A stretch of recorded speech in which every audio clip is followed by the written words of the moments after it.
I'd like to talk about the concept of reactive abuse for a minute.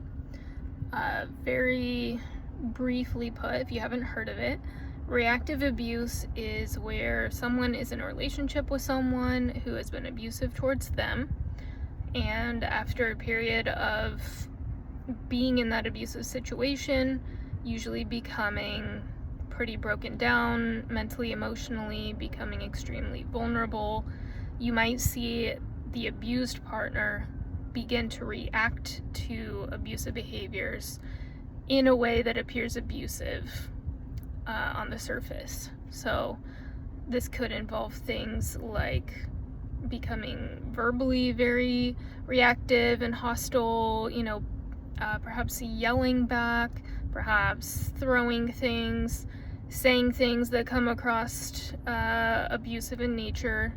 And it can get to the point where it's hard to tell the difference between who is the abuser, who is the victim.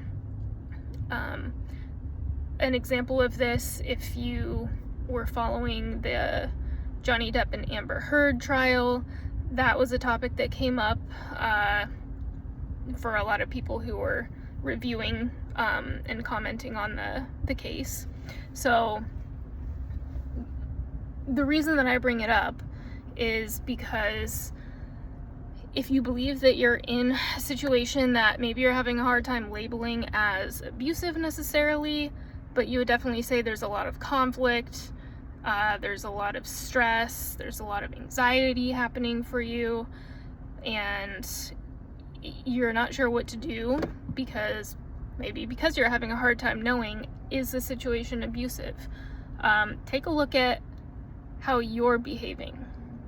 Are you feeling like in this situation, in this relationship, it's bringing out the worst in you? Is it bringing out behaviors that are not typical for you? Do you find yourself feeling so desperate to be heard and to be seen and treated better that you're communicating in ways that don't feel good to you and that are not typical for you? That is a good indication, not that it's gotten to a point of reactive abuse, but it's a good indication that it could be an abusive relationship and it's something to pay attention to. You don't need to get to the point where a relationship is full-on abusive physically, let's say. For many people, that's the definition of an abusive relationship. Like, has it become physical? Hopefully by now we all know that that's not the only way to define an abusive relationship. There are many different types of abuse. But if you're finding yourself reacting in ways that are not the norm for you, that don't feel good, and that are also not achieving the results that you want, that's something to pay attention to. And that's something to pay attention to before it gets to the point where you are engaging in reactive abuse in response to the abusive behaviors and tactics that your partner may be using on you. Hopefully this is helpful for you in another way of thinking about your relationship. I know a lot of people struggle with knowing when to leave. Like, when is it enough? When is it bad enough? Needing to put a label on it in order to feel like you have justification to leave something rather than continue to keep trying harder. And this is something I've experienced myself, so I'm not speaking as an outsider who has no clue what it's like. I've experienced it myself. I've stayed in relationships way longer than I should have looking back, or way longer than would have been considered healthy, because it becomes so hard to tell what role you're playing in the relationship. And so this is also something that's really difficult for me in my therapy work with clients, because while I love working with clients that are in these relationships because I feel so empowered to help, and it is my calling to help people who are dealing with narcissists, abusive partners, any variation of toxic partner, whatever you want to call it.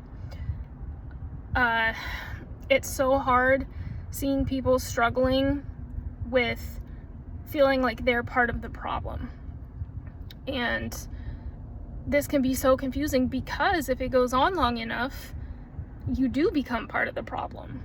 It probably didn't start out that way, but eventually over time, You know, you become so desperate to figure out what it is you need to do. What's the magic solution? What is the magic way to communicate? What is the perfect time to communicate with this person? You know, do I put in more energy? Do I pull back energy? What do I, you know, most people are looking for that magic answer. They want the magic answer. They want the solution to know, okay, what do I do? What's going to fix this? How do I help them to see the effect that they're having on me? You know, and if you're starting to ask these questions yourself, that's a good indication that you're in a situation that in all likelihood is not going to change. As a therapist, it's not my job to tell people to leave relationships. It's not my job to give advice. As a coach, I feel much more empowered to tell you how it is. From my experience, from the experience of many people, I feel much more empowered and called to help in a way that is more limited in the therapy space. So, think about it.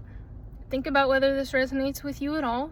Think about whether you are the best version of yourself in this relationship, and what would need to be true for you to be the best version of yourself in this relationship.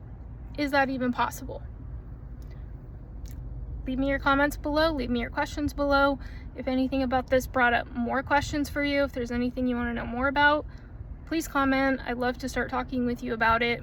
And I will be back soon with more videos about things related to this. Thanks.